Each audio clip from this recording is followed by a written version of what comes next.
നമസ്കാരം, ദീപിക ന്യൂസിലേക്ക് സ്വാഗതം. പ്രധാന വാർത്തകൾ. നവകേരള യാത്രയിൽ ആലപ്പുഴയിലെ രക്ഷാപ്രവർത്തന കേസിൽ ഗൺമാന്മാരുടെ മുൻകൂർ ജാമ്യാപേക്ഷ പരിഗണിക്കവേ പ്രോസിക്യൂഷനും അന്വേഷണ സംഘത്തിനും ആലപ്പുഴ ജില്ലാ സെഷൻസ് കോടതിയുടെ രൂക്ഷ വിമർശനം. ജാമ്യമില്ലാ വകുപ്പുകൾ ചുമത്തിയ റിപ്പോർട്ട് എവിടെയെന്ന് അന്വേഷണ സംഘത്തോട് കോടതി ചോദിച്ചു. വാർത്ത ഉണ്ടാക്കിയിട്ട് കാര്യമില്ല, കോടതിക്ക് വേണ്ടത് വസ്തുതാപരമായ റിപ്പോർട്ടാണെന്നും കേസ് പരിഗണിച്ച ജഡ്ജി ഹണി എം വർഗീസ് വിമർശിച്ചു. സംസ്ഥാനത്തെ പരിപൂർണമായി അഴിമതി വിമുക്തമാക്കുന്നതിനായി പ്രൊജക്ട് സീറോ പദ്ധതി ആവിഷ്കരിച്ചതായി ആഭ്യന്തരമന്ത്രി രമേശ് ചെന്നിത്തല. എവിടെ അഴിമതി കണ്ടാലും പൊതുജനത്തിന് അറിയിക്കാൻ സംവിധാനം ഒരുക്കുമെന്നും കൈമടക്ക് കൊടുക്കാതെ സർക്കാർ ഓഫീസുകളിൽ നിന്നും സേവനങ്ങൾ പാവങ്ങൾക്ക് ലഭിക്കണമെന്ന് ഉറപ്പുവരുത്തുമെന്നും രമേശ് ചെന്നിത്തല അറിയിച്ചു. പ്രധാനമന്ത്രി നരേന്ദ്രമോദിയുമായി കൂടിക്കാഴ്ച നടത്തി മുഖ്യമന്ത്രി വി.ഡി. സതീശൻ. പ്രധാനമന്ത്രിയുടെ സേവാ തീർത്തിലെ ഓഫീസിൽ വെച്ചായിരുന്നു കൂടിക്കാഴ്ച നടന്നത്. 20 മിനിറ്റ് നീണ്ട കൂടിക്കാഴ്ചയിൽ കേരളത്തിന്റെ വികസനവും വിവിധ പദ്ധതികൾക്കായുള്ള കേന്ദ്ര സഹായവും ചർച്ചയായതായാണ് സൂചന. മുൻ മുഖ്യമന്ത്രി പിണറായി വിജയന്റെ മകൾ വീണ വിജയൻ ഉൾപ്പെട്ട മാസപ്പടി കേസിൽ ഇഡിക്ക് അന്വേഷണം തുടരാമെന്ന് ഹൈക്കോടതി. CMRL കമ്പനിയും ജീവനക്കാരും നൽകിയ ഹർജികൾ ഹൈക്കോടതി തള്ളി. മാസപ്പടി കേസിൽ CMRL കമ്പനിക്കെതിരായ ഇഡി അന്വേഷണങ്ങൾ റദ്ദാക്കണമെന്നായിരുന്നു ഹർജിയിലെ ആവശ്യം. എന്നാൽ അന്വേഷണത്തിൽ ഇടപെടാൻ കോടതി വിസമ്മതിച്ചു.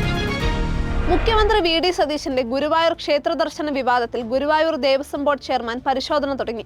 ചട്ടലംഘനം നടന്നിട്ടുണ്ടോ എന്നാണ് പരിശോധിക്കുന്നത്. ചട്ടലംഘനം നടന്നിട്ടുണ്ടെന്ന പരാതിയെ തുടർന്നാണ് ദേവസ്വം ബോർഡ് ചെയർമാൻ A.V. ഗോപിനാഥന്റെ പരിശോധന. ക്ഷേത്ര ഗോപുരത്തിലെ രേഖകൾ ദേവസ്വം ബോർഡ് ചെയർമാൻ പരിശോധിക്കും. സ്ഥലത്തുണ്ടായവരിൽ നിന്ന് മൊഴി രേഖപ്പെടുത്തും. എറണാകുളം മലയിടം തുരുത്തിലെ കുടുംബങ്ങളെ സർക്കാർ പെരുവഴിയിലാക്കില്ലെന്ന് മന്ത്രി റോജി എം ജോൺ. പ്രദേശവാസികൾക്ക് പിറന്ന മണ്ണിനോടുള്ള വൈകാരികത സ്വാഭാവികമാണ്. പുനരധിവാസ ചർച്ചകൾ നടക്കുകയാണെന്നും മന്ത്രി പറഞ്ഞു. മുനമ്പം പ്രശ്നത്തിൽ CPM കലക്കവെള്ളത്തിൽ മീൻ പിടിക്കുകയാണെന്നും അദ്ദേഹം കുറ്റപ്പെടുത്തി.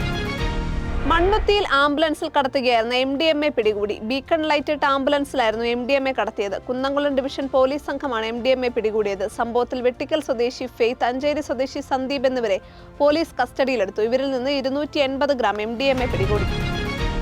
ഹരിപ്പാട് താലൂക്ക് ആശുപത്രിയിൽ നവജാത ശിശുവിനെ പ്രസവിച്ച ഉടൻ യുവതി ശുചിമുറിയുടെ ജനലിലൂടെ പുറത്തേക്കെറിഞ്ഞു. കഴിഞ്ഞ ദിവസം രാത്രി 12 മണിയോടെയാണ് നാടിനെ നടുക്കിയ സംഭവം അരങ്ങേറിയത്.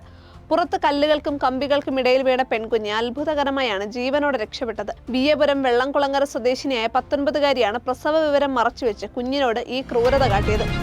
കേരള സർവകലാശാല തെരഞ്ഞെടുപ്പ് വിജയത്തിന് പിന്നാലെയുണ്ടായ പോലീസ് നടപടിയിൽ പ്രതിഷേധിച്ച് സെക്രട്ടേറിയറ്റിലേക്ക് SFI നടത്തിയ മാർച്ചിൽ സംഘർഷം. ബാരിക്കേഡ് മറച്ചിടാൻ ശ്രമിച്ച പ്രവർത്തകർക്ക് നേരെ പോലീസ് പലതവണ ജലപീരങ്കി പ്രയോഗിച്ചു. പിന്നാലെ പോലീസും പ്രതിഷേധക്കാരും തമ്മിൽ ഉന്തും തള്ളുമുണ്ടായി. ഇതോടുകൂടി പ്രധാന വാർത്തകൾ അവസാനിച്ചു. സത്യസന്ധമായ വാർത്തകൾ അറിയാൻ ദീപിക ന്യൂസ് ഫോളോ ചെയ്യൂ.